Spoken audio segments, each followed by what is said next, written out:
Mr. Case, you are recognized for 5 minutes. Thank you, Mr. Chair, and aloha, Mr. Administrator. I deeply appreciated your kind comments about my home state and visiting Hawaii Island, the Big Island. That is my home island, so either that was a fortuitous statement or you're very well briefed, or both. You know, Hawaii has been a very proud part of NASA and space exploration from the very beginning, since we tracked some of the earliest spacecraft across the Pacific, the only tracking station over on Koke'e, Kauai, bringing us across, and of course picked up many of our astronauts, and we have proudly hosted the world's best telescopes and also the world's best analog sites, planetary analog sites. I understand that's the new word for HABs, what I always called HABs, the best places to practice on landing on the moon as elsewhere. So I appreciate the connection with Hawaii.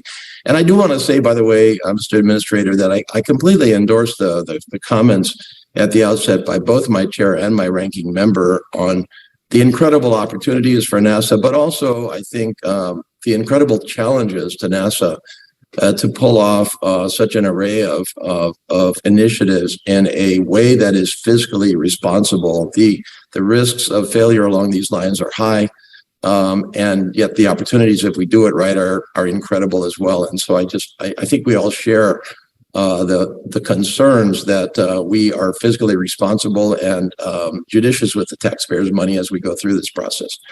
I wanted to talk to you about of STEM education, and in particular women and minorities in STEM and in NASA and in science, because the promise of NASA has not only been to the American people that we would, you know, lead the world in some of the greatest explorations that humankind has ever undertaken, but that it would translate back home into advancement in earth sciences, in advancement in education, and an advancement in an area that is still woefully negligent, which is the presence of women and minorities in STEM in general, and for that matter in NASA itself.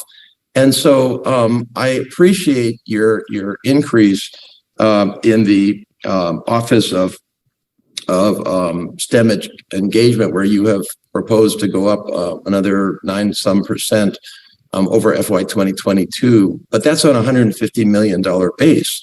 And obviously 9% of $150 million is a lot different from a 10% increase on $7 billion for some of your other programs. And so I simply have to ask you the question, do you think that this is sufficient to pull off this side of NASA, which is not just about NASA, it's about national policy to get more women, more minorities into STEM? The fact that, you know, Artemis and others are carrying women and minorities out into space and to the moon is an incredible statement.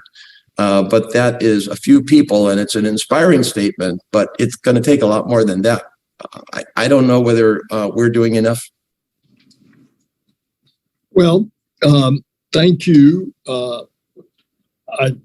You know, the truth be told, I'd like a lot more money in STEM. But remember, we have a secret sauce that a lot of people don't. And that is, by the very nature of you all spending all of this money on these high technology programs, that is like a magnet for students. That, because of their excitement from being little kids and their eyes getting as big as saucers when they meet one of our astronauts, and we use our astronauts vigorously out into schools and universities, it draws them to this area. And by virtue of the fact that you all are funding this next major adventure out into the cosmos, be it the space telescope, be it Artemis going back to the moon, be it getting ready to go to Mars, that in itself is an attraction like a magnet that is bringing students into all the things that STEM stands for: science, technology, engineering, mathematics. Remember what happened as a result of Apollo a half a century ago. we had 2 generations of students that came in those fields of STEM.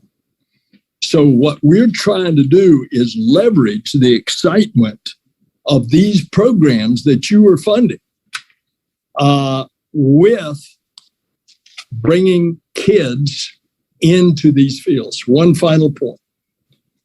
We love our interns. We want to expand the number of interns. We have about 1,600 interns.